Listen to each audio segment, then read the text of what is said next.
PM Narendra Modi ने देशवासियों के साथ मन की बात की है। इस दौरान पीएम नरेंद्र मोदी ने कई विषयों पर अपने अनुभवों को देशवासियों के सामने रखा।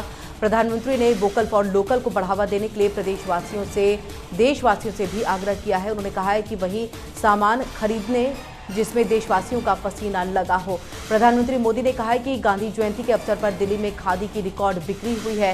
उन्होंने ये भी कहा कि देशवासियों स्वदेश निर्मित वस्तुओं पर रुचि को दिखाता है और खादी महोत्सव में भी बिक्री के अपने सारे पुराने रिकॉर्ड तोड़ दिए हैं। खादी की बिक्री बढ़ने का मतलब है इसका फायदा शहर से लेकर के गांव तक पहुंच रहा है।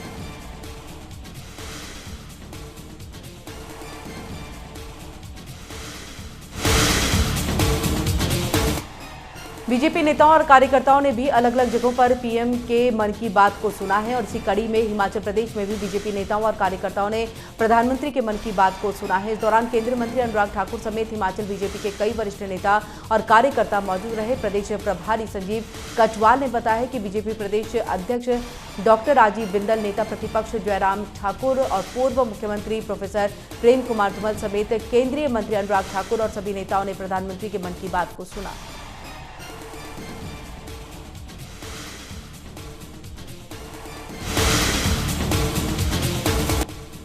कांगड़ा में हिमाचल बीजेपी के कई नेताओं ने पीएम मोदी के मन की बात को सुना है और इस दौरान केंद्रीय मंत्री अनुराग ठाकुर भी मौजूद रहे। प्रधानमंत्री मोदी के मन की बात को सुनने के बाद केंद्रीय मंत्री अनुराग ठाकुर ने कहा है कि प्रधानमंत्री मोदी ने मन की बात के दौरान कई मुद्दों को उठाया है। उन्होंने कहा है कि प्रधानमंत्री मोदी के निर्देश पर आने वाले दिनों में देश भर में कई कार्यक्रमों का आयोजन किया जाएगा।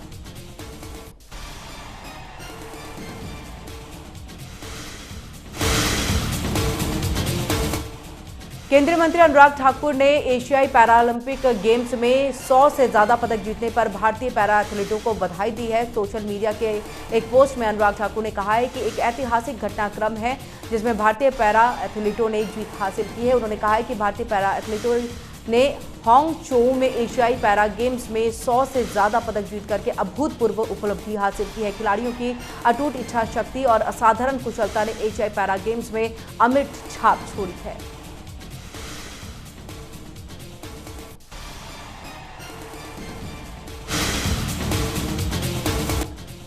केंद्रीय मंत्री अनुराग सिंह ठाकुर की अनूठी पहल सांसद भारत दर्शन योजना के दूसरे संस्करण में 21 छात्रों और 2 अध्यापकों का दल गुजरात भ्रमण पर पहुंचा है। भारत दर्शन के तीसरे दिन हमीरपुर संसदीय क्षेत्र के छात्रों ने केवड़िया में विश्व प्रसिद्ध स्टैच्यू ऑफ यूनिटी के बारे में जाना और साथ ही अमूल प्लांट में सहकारिता के गुर सीखे हैं। और सांसद भारत दर्शन की इस यात्रा के बारे में बताते हुए अनुराग ठाकुर ने कहा है कि हमीरपुर संसदीय क्षेत्र के मेधावी छात्र और अध्यापक सांसद भारत दर्शन कार्यक्रम के तहत गुजरात भ्रमण पर हैं।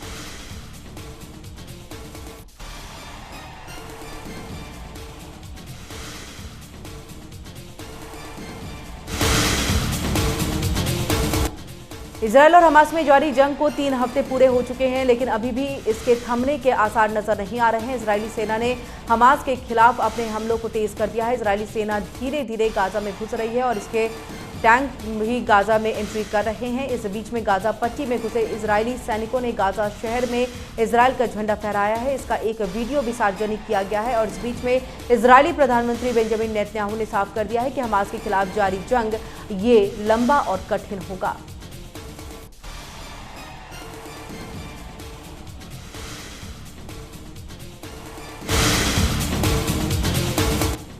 इजरायल और हमास के बीच इजरायल के पीएम नेतन्याहू ने बड़ा बयान दिया है। पीएम नेतन्याहू ने कहा है कि इजरायल और हमास के बीच जारी जंग अब दूसरी पड़ाव पर पहुंच चुकी है। इजरायली की सेना हमास के ठिकानों पर लगातार हमले कर रही है और इस जंग में इजरायल और की जीत होगी। तो इसी के साथ उन्होंने कहा कि हमारी सेना हमास को जड़ से खत्म करके रहेगी ताकि भविष्य में कोई भी इजरायल पर हमले करने की कोशिश ना करे। बता दें कि इस जंग में इजरायल को भारत, ब्रिटेन समेत अमेरिका, ब्रिटेन समेत अलग अलग देशों का साथ मिल रहा है।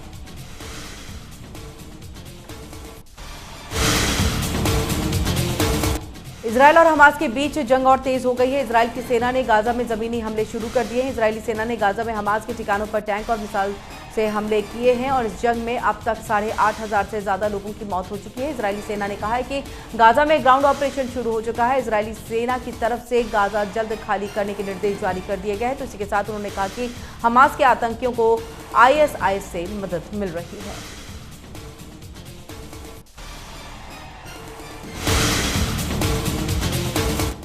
इजरायल और हमास के बीच जारी जंग के बीच में अमेरिका ने सीरिया पर भी कार्रवाई की है। बताया जा रहा है कि अमेरिकी सेना ने सीरिया में स्थित आतंकी ठिकानों को निशाना बनाते हुए ये कार्रवाई की है। ये वो ठिकाने हैं जहां ईरान के इस्लामिक रेवोल्यूशनरी गार्ड कोर यानी कि IRGC और इसके सहयोगी समूह संबंधित अमेरिकी रक्षा मंत्रालय के मुताबिक आतंकी अमेरिकी ठिकानों पर हमले कर रहे थे, जिसके बाद आत्मरक्षा में ये हमला किया गया था। बता दें कि बीते सप्ताह में इराक में कम से कम 12 बार और सीरिया में 4 बार अमेरिकी और गठबंधन सैनिकों पर हमले हुए थे।